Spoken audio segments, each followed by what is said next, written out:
Mr. Toastmaster.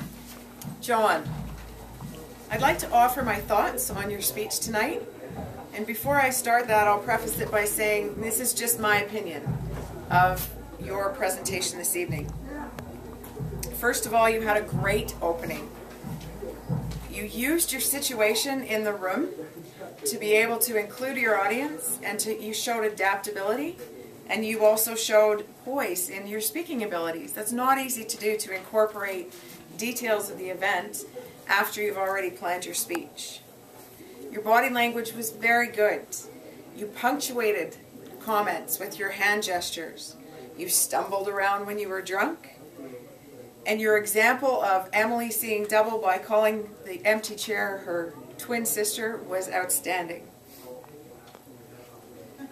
If I could offer a couple of points of improvement, the first would be that while your hand gestures were great when you were using them, the rest of the time your hands were on the lectern. And my preference would be to either hold them loosely at your side and pretend that you're holding soup cans if you find it difficult to keep them there. The other alternative is to speak with your hands all the time.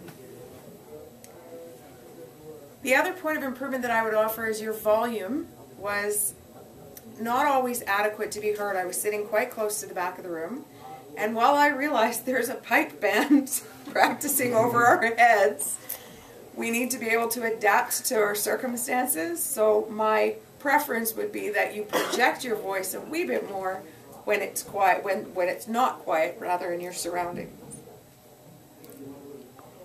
Lastly, I'll say your speech was very well organized.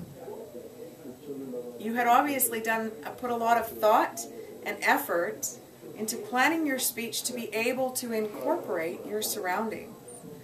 You asked questions that were either asking people to raise their hands or rhetorical questions that was having the audience agree with you. I come from a sales background, and I can tell you that when you're selling, whether it's yourself or a product or an idea, if you get people to agree with you all the way through, then they tend to agree with you at the end. So I think you did an excellent job of involving your audience, of incorporating your surroundings, and of using great vocal variety and also great body gestures, body language. So thank you, John.